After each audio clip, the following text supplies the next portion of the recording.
शब्दांच्या गोडव्याने सजलेल्या मराठी वाचनलेखामध्ये मी ज्योती राठोड तुम्हा सर्वांचे मनापासून स्वागत करते. भक्ताची श्रद्धा. एक राजा होता. तो रोज मंदिरात जात असे.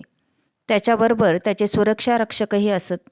मंदिरात दर्शन घेऊन आल्यावर राजा काही क्षण मंदिराच्या पायरीवर बसत असे. त्याच वेळेस त्या मंदिराच्या पायरीवर दोन्ही बाजूला भिकारी बसलेले असत. एक भिकारी राजाकडे मागणे मागत असे, तर दुसरा देवाकडे मागणे मागत असे.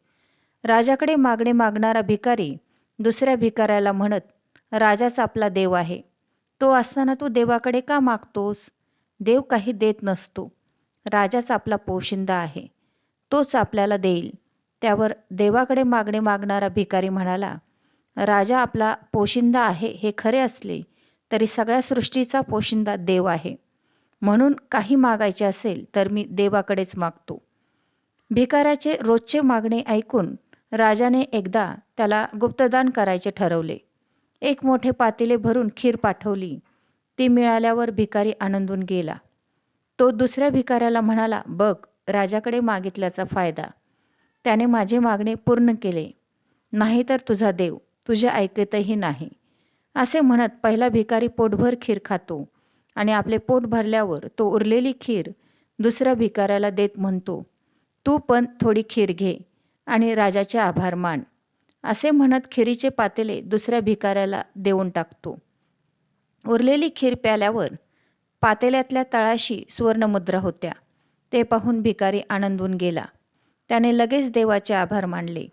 त्याला खीर मिळाली आणि गुप्तधनही. राजा नेहमीप्रमाणे दुसऱ्या दिवशी मंदिरात आला. त्याला वाटले, नेहमी आपल्याकडे भीक मागणारा भिकारी आज तिथे नसेल. त्याचे आयुष्य बदलून गेले असेल. पण तिथे जाऊन पाहतो तर झाले उलटच. राजाने त्या भिकाऱ्याला विचारले, तुला खीर मिळाली नाही का? भिकारी म्हणाला, मिळाले राजेसाहेब. तुमचे आभार मानावे तेवढे थोडे. मी माझ्यातली उरलेली खीर दुसऱ्या भिकाऱ्यालाही दिली आणि सांगितले, देव आपले ऐकत नसला तरी आपला राजा आपले गाराणे ऐकतो. तोच आपले भले करतो. त्याला राग आला की काय कुणास ठाऊक. तो आज आलाच नाही. गेला असेल देवाकडे मागायला. हे ऐकून राजा मनातल्या मनात हसला आणि म्हणाला, देवाकडे जो मागतो त्याला कसलीही उणीव भासत नाही आणि जो मानवाकडे मागतो तो कायम रिकामाच राहतो.